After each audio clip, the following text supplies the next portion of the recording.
Montserrat. Mi apodo es Monse por los chinos y estoy feliz de estar aquí. Te invito a conocer más de la lengua de señas y un turismo para todos. Bienvenida, Monse. Gracias por estar aquí. Pues vamos a hablar del lenguaje de señas, ¿no? En este caso en el turismo. Y me gustaría que comenzáramos, pues, que me describas en qué consiste el lenguaje de señas. Bueno, la lengua de señas es la lengua exclusiva de las personas sordas.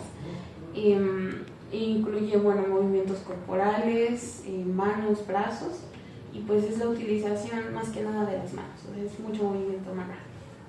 Ok. Había visto que hay diferentes lenguajes de señas, ¿no? Dependiendo del país. Sí, exactamente. Argentina, cualquier parte del país tiene su lenguaje de señas. En este caso exclusivo, yo sé la de México. La de México. ¿Cuál es la diferencia entre países? Los modismos también, los modismos, las señas, incluso las palabras. ¿Por qué aprendiste el lenguaje de señas? ¿De dónde nace esta necesidad?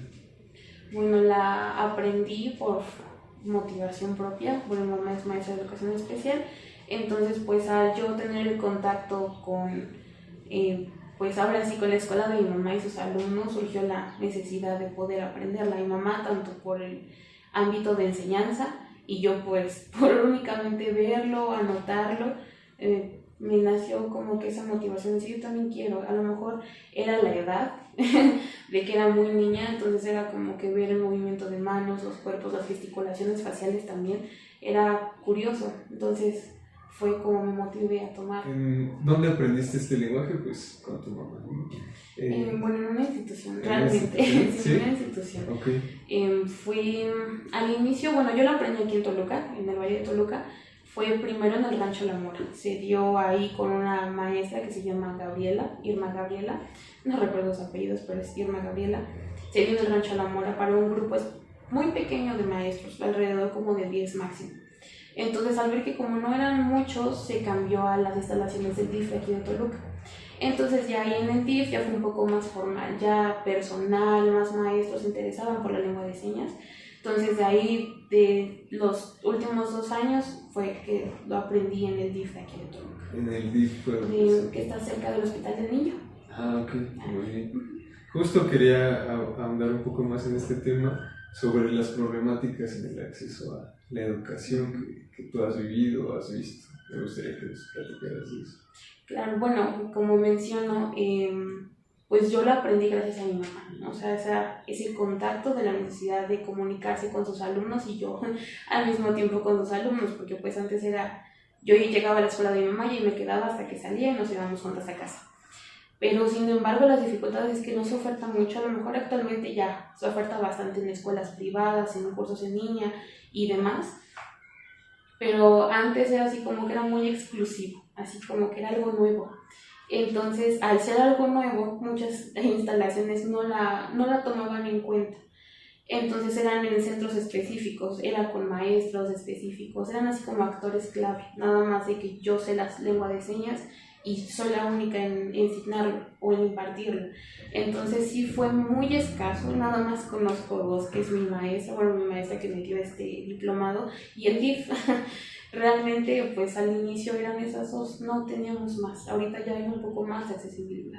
Más adelantito vamos a hablar en ese tema de las nuevas tecnologías, pero ¿crees que han ayudado a que se aprenda, sea más fácil el acceso? Sí, muchísimo, y más ahorita que que pasó la pandemia, seguimos en este periodo, pero fue que surgieron muchísimas clases en línea, entonces al ver los profesores esta necesidad de que, la comunidad sorda, simplemente las clases en línea para la comunidad sorda fue difícil, porque, a lo mejor para todos, pero ellos en específico de que únicamente ibas a la escuela y que tu profesor te asignara aquí en casa, a lo mejor ninguno de tus familiares lo asignara, era así como que yo no aprendo, porque ni tampoco la lectura de labios tengo. Entonces sí surgió esa necesidad y claro que ayudó bastante. Bueno, ¿cómo lo relacionas? ¿Cómo relacionas el lenguaje de señas con los profesores? En los prestadores de servicios. Es lo primero que lo ligo. Simplemente, estamos acostumbrados a que nuestro turista o nuestro cliente pues hable, sienta o tenga esta manera de comunicarse. pero sin embargo al ver que llega una persona sorda y que no pueda saber cómo comunicarte, como menciono, que no sepa la lectura de labios, es así como que yo ahora cómo la hago, o sea, le tengo que escribir, pero siento que no es como que lo correcto, no sería como algo inclusivo.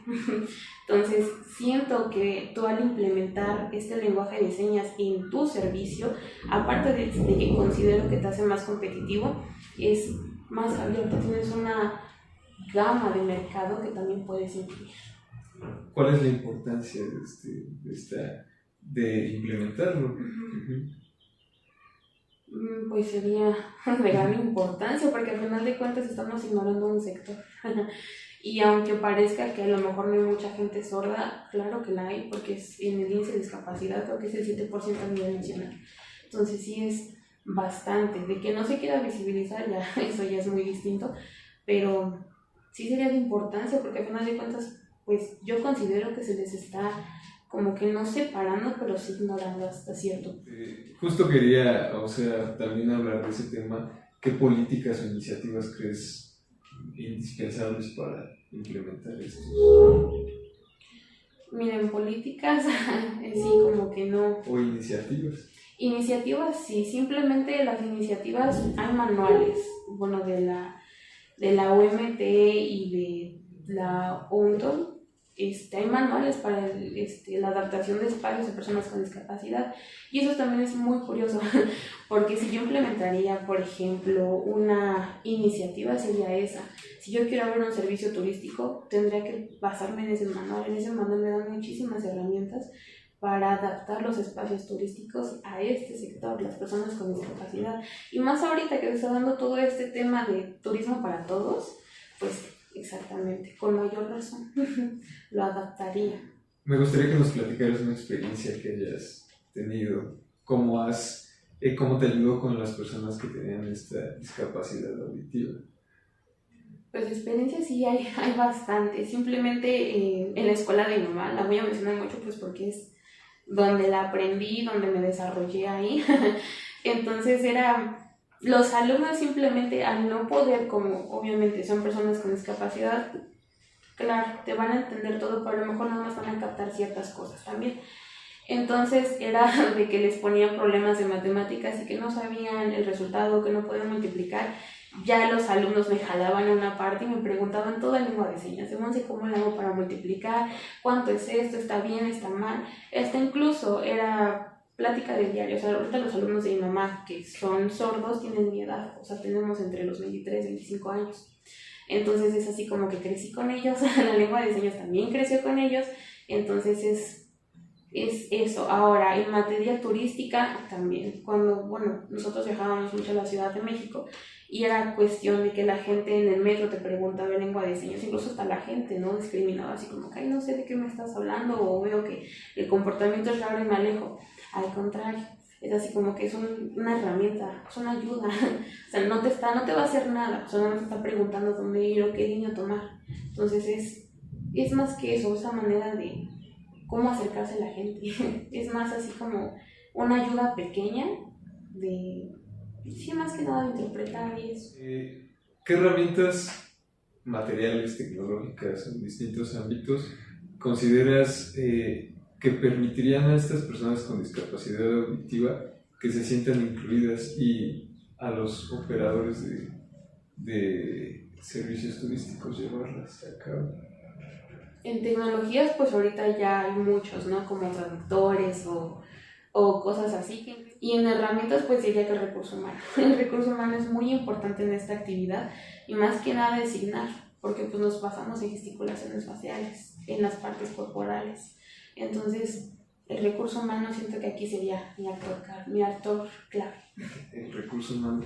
Comentas ese término de signar. ¿Signar ¿te refieres a...? Signar es la manera del dominio de la lengua de señas, es signar. Porque pues no podemos hablar, pero sí se signa. Sería la comparación, sería el símil hablar, signar. Ok, en tu experiencia, ¿qué iniciativas propones y consideras que serían fundamentales para la implementación de políticas o iniciativas, como lo hemos comentado, que permitan desarrollar una cultura de la inclusión? En iniciativas yo siento que sí sería muchísimo. ahí yo que trabajaríamos el aspecto porque pues simplemente la actitud de conformismo quita mucho. Entonces en iniciativas sí sería bastante, en donde tanto personales como de una organización o de una empresa, en la que a lo mejor una empresa te diga, sí, puedes tener una certificación en inglés y lo que quieras, pero yo también requiero de esto. Y sería como que, yo no diría que sería obligatorio, pero sí sería como que algo a considerar, de por qué no únicamente basarnos, bueno, únicamente piden estas certificaciones internacionales, y por qué no pedimos una certificación nacional. El lenguaje de señas de ahorita es de México, entonces así como que, ¿por qué no pedirla? A lo mejor no hay mucha población aquí, pero sí se necesita, porque no sabemos en qué momento nos pueden llegar turistas internacionales o que necesiten un intérprete simplemente, o de nuestros países vecinos, ¿no? O sea, toda Latinoamérica. No podemos decir, pues no podemos atender a gente con discapacidad auditiva o X discapacidad porque no tenemos un intérprete, no tenemos infraestructura y claramente estamos así como que no le puedo negar el servicio a nadie. Entonces siento que la parte de iniciativas sería tanto personal como requerimiento de una empresa o de un servicio. Así sería muy padre de que, no sé, hubiera un taller, tal vez, en donde se implemente este lenguaje de señas. Sería padre. Simplemente, bueno, tengo varios amigos que me dicen lo mismo. De Monse, ¿estarías dispuesta a enseñarnos? Y yo dije, claro que sí. Sí, por supuesto que sí, ¿no? Monse, ¿cómo se dice esto? ¿Cómo se dice aquello? ¿Es divertido? Así yo, sí, claro que sí, porque es un mundo aparte, es un mundo nuevo. Claro, es un lenguaje. Sí, trae la misma emoción que al aprender un idioma. Pues muchas gracias, Monse. Pues aquí terminamos. Siempre aprendemos algo nuevo. Gracias por todo lo que nos compartiste y pues te esperamos en una siguiente entrevista. Muchísimas gracias. 2023, conmemoración de los 195 años de la fundación del Instituto Literario del Estado de México. Somos Historia en Construcción. Somos UAMX.